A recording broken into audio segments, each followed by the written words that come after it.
Innal hamdalillah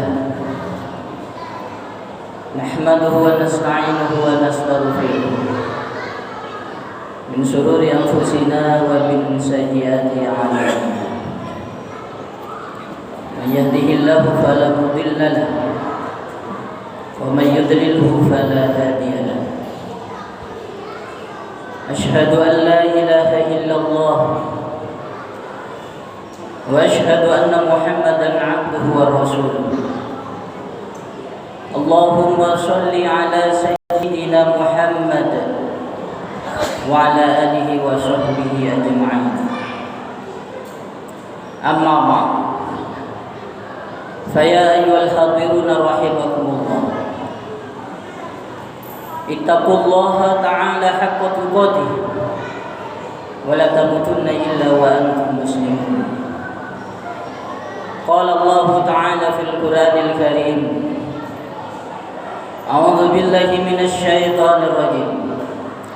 Bismillahirrahmanirrahim. Ya ayyuhalladzina amanu taqullaha wal tanzur nafsum ma qaddamat lighad wattaqullaha innallaha khabirum bima ta'malun. Shadaqallahul 'azim wa shadaqa rasulun nabiyyul karim wa nahnu ala dzalika minasyahidin.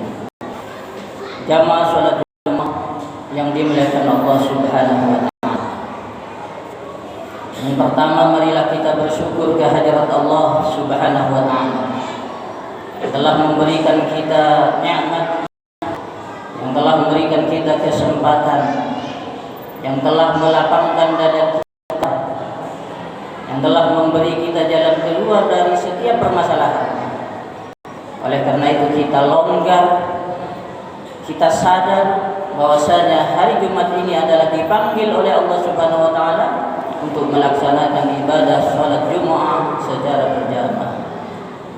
Shalawat dan salam kita haturkan kepada junjungan Nabi Muhammad sallallahu alaihi wasallam. Beliau adalah yang menjadi juru kunci nanti keselamatan kita, di mana yang lainnya tidak bisa memberi keselamatan kecuali Nabi Muhammad sallallahu alaihi wasallam. Ketika di padang mahsyar nanti, tak ada satupun yang bisa memberi pertolongan kepada kita kecuali Nabi Muhammad sallallahu alaihi wasallam. Nabi Adam alaihissalam, manusia pertama kali diciptakan oleh Allah, pun tidak bisa memberikan pertolongan kepada kita. Hanya Nabi Muhammad yang mempunyai kelebihan, yaitu bisa memberikan syafaatnya kepada kita sebagai umatnya. Oleh karena itu hadirin jamaah, jangan kita sampai lengah, jangan kita salah memilih figur yang utama yang patut kita contoh, yang patut kita tiru. Fi'lan wa qawlan. Ini adalah Nabi Muhammad sallallahu alaihi wasallam. Ini yang akan menyelamatkan kita, bukan Michael Jackson, bukan sederetan orang hebat, orang kaya, orang terkenal, penguasa dan lain sebagainya. Tidak, akan tetapi yang akan menyelamatkan kita Nabi Muhammad sallallahu alaihi wasallam. Allahumma shalli wa sallim wa barik alaihi. Kemudian khatib mengajak kepada kita semua, marilah kita bertakwa kepada Allah Subhanahu wa taala. Karena hanya dengan takwa inilah kita akan diposisikan sebagai hambanya yang mulia, diposisikan yang di tempat yang mulia. Kemudian kita dikatakan orang yang paling mulia. Inna akramakum indallahi atqakum. Sesungguhnya orang yang paling mulia di sisiku adalah orang yang paling bertakwa. Hadirin jamaah yang dimuliakan Allah, Jumat demi Jumat kita berkumpul di suatu masjid, kemudian mendengar mengajak cuma satu ajakan yang menjadi rukun, yaitu mengajak untuk bertakwa kepada Allah Subhanahu wa taala. Jadi sangatlah mendapatkan nilai nihil apabila kita keluar dari masjid lalu kita tidak mempunyai nilai takwa kepada Allah Subhanahu wa taala. Sekali lagi khatib mengajak, marilah kita bertakwa kepada Allah Subhanahu wa taala. Hadirin jamaah yang dimuliakan Allah. Hidup ini adalah merupakan suatu hal yang harus kita hadapi. Dan kita tidak boleh lari dengan kenyataan hidup ini. Ketika kita diberi kesusahan oleh Allah, kita harus lari. Kemana kita lari? Kepada Allah Subhanahu wa ta'ala. Ketika kita dikasih kemudahan oleh Allah, kita harus lari. Kemana kita harus lari? Larinya kepada Allah Subhanahu wa ta'ala. Banyak orang yang gagal dalam hal ini. Ketika mereka diberi nikmat, mereka lupa. Ketika mereka diuji, mereka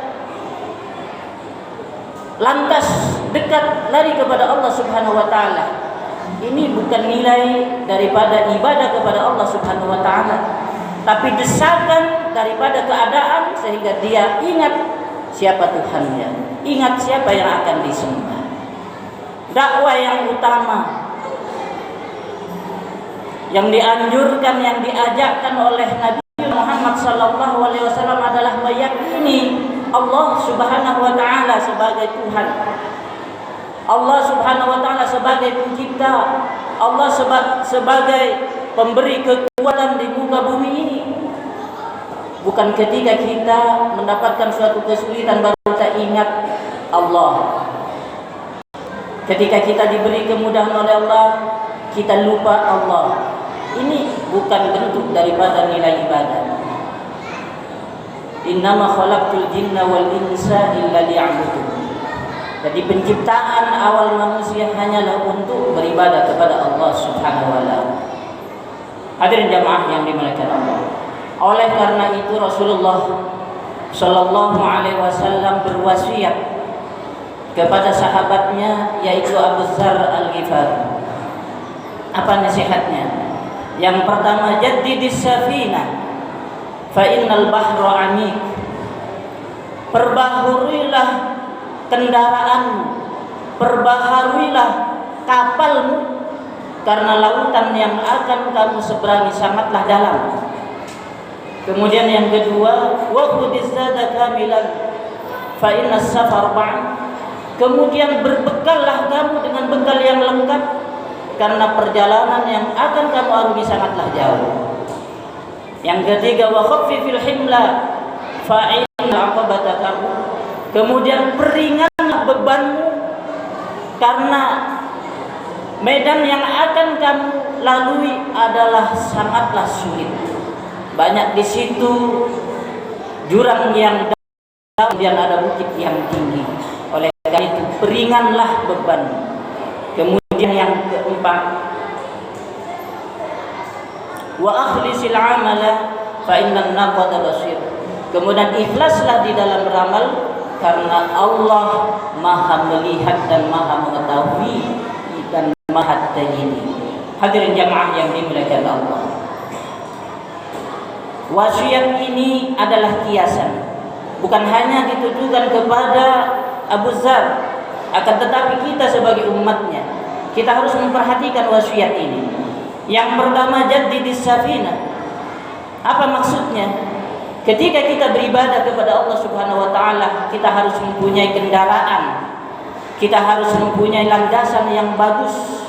Agar apa? Agar kita menuju Allah Subhanahu wa ta'ala tidak cacat. Apa yang dimaksud dengan safinah? Yang dimaksud dengan safinah di sini adalah niat. Ketika kita beribadah kepada Allah, niat yang diutamakan. Berbagai amalan yang kita lakukan, sholat, puasa, zakat, haji dan lain sebagainya, yang diutamakan, yang menjadi syarat sahnya adalah niat. Hadirin jamaah yang dimuliakan Allah. Seseorang ketika datang ke masjid, apabila dia datang dengan niat yang tulus betul-betul lillahi ta'ala, bukan karena ajakan, bukan karena malu, bukan karena apapun yang menimpa dirinya, kemudian dia datang kepada Allah Subhanahu wa ta'ala, lalu dia berniat nawaitul i'tikaf lillahi ta'ala, insyaallah duduknya sampai berdirinya sampai pulangnya akan diridhoi oleh Allah Subhanahu wa ta'ala. Inilah kedahsyatan daripada niat. Kemudian yang kedua, wa khudhiz zada kamilan fa inna safar ba'id. Azad maksudnya di sini ketika kita mengalami perjalanan yang sangat panjang. Setelah kita tidak hidup lagi di dunia ini, kita akan mengalami penantian yang cukup panjang, yaitu di alam kubur, alam barzah. Penantian yang cukup panjang. Inilah maksudnya kenapa kita harus mempunyai bekal yang cukup. Karena yang ditanyakan di situ bukan ditanyakan berapa banyak simpananmu, tidak. Berapa tinggi jabatanmu, tidak. Berapa tinggi sekolahmu, tidak. Tidak. Akan tetapi yang ditanyakan ketika kita berada di alam penantian adalah amal, amal, amal, amal. Hadirin yang dimuliakan Allah. Jadi wa khudhiz zada kamilan, yaitu bagaimana kita beramal soleh, bagaimana kita beramal baik, memupuk sedikit demi sedikit, menanam sedikit demi sedikit, dan itu adalah amal baik. Membuang duri di jalanan adalah amal baik. Menunjukin orang suatu kebaikan adalah amal baik. Menasihati orang untuk jalan kebenaran itu adalah amal baik. Banyak amal-amal baik yang tidak perlu mengeluarkan modal yang besar. Hadirin jamaah yang dimuliakan Allah.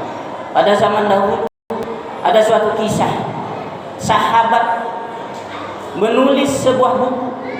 Kemudian di tengah ketika beliau menulis, pada zaman dahulu tidak ada pena yang secanggih sekarang ini. Satu huruf satu celupan, satu huruf satu celupan. Itulah zaman dahulu. Ketika beliau menulis ada seekor lalat hinggap. Lalu beliau tidak bergerak ketika lalat itu hinggap untuk meminum tintanya. Tidak diusir lalat tersebut. Nah, perbuatan soleh yang seperti ini yang menjadi alasan beliau masuk surga. Hadirin jamaah yang dimuliakan Allah, bukan perbuatan besar, bukan perbuatan yang nampak, akan tetapi perbuatan yang tidak nampak itulah yang akan menyelamatkan kita dari jilatan api neraka. Hadirin jamaah yang dimuliakan Allah, beramal tidak harus diiklankan, beramal tidak harus diketahui oleh orang lain. Tetapi beramal bagaimana tangan kanan kita yang memberi, tangan kiri kita tidak mengetahui. Hadirin jamaah yang dimuliakan Allah. Kemudian yang ketiga, wa khaffifil himla fa innal 'aqabata ka'ud. Peringanlah beban. Beban apa yang nantinya akan menggerogoti kita? Beban apa yang nantinya akan menyusahkan kita? Beban dosa. Beban dosa yang akan menyengsarakan kita nantinya. Jika seseorang telah senantiasa berbuat dosa dan dia tidak kembali kepada Allah, tidak bertobat kepada Allah, maka nantinya dia akan sengsara.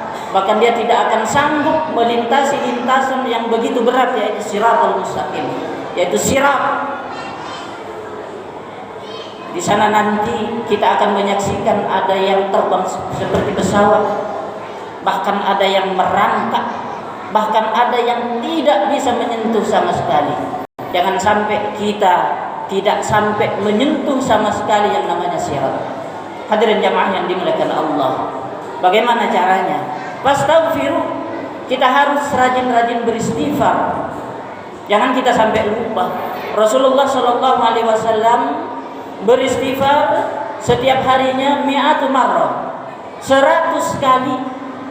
Bagaimana kita dengan hambanya yang senantiasa tiap detik berbuat dosa? Sedang Rasulullah SAW yang maksum, yang sudah Allah ampuni dosanya yang telah lalu dan yang akan datang, Rasulullah masih beristighfar 100 kali dalam sehari. Hadirin jamaah yang dimuliakan Allah, untuk meringankan beban kita yaitu dengan cara beristighfar kepada Allah Subhanahu wa taala. Kemudian yang terakhir, wa akhlisil amala fa innan naqada basir. Setiap kita beramal kita harus ikhlas. Ikhlas dalam arti yang kita tidak ingat lagi apa yang kita kerjakan. Ibaratnya busur panah, tidak ingat lagi anak panahnya melesat.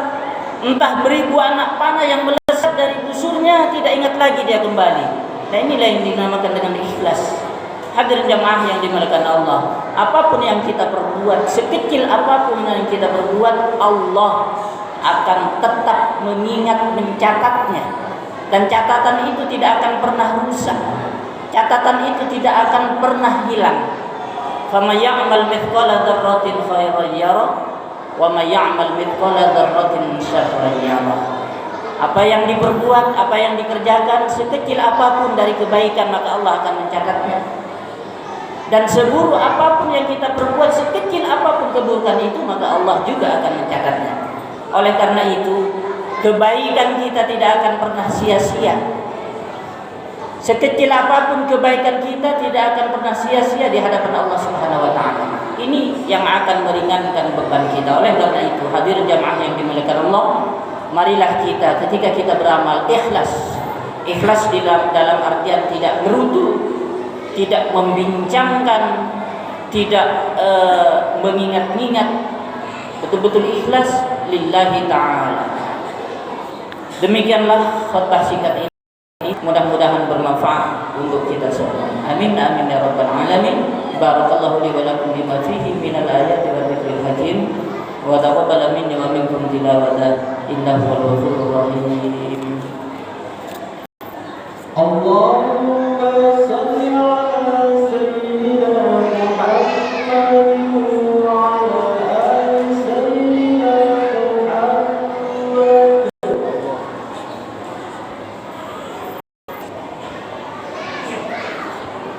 Alhamdulillahilladzi hamdan katsiran katsiran wa asyhadu an la ilaha illallah wa asyhadu anna Muhammadan abduhu wa rasuluh.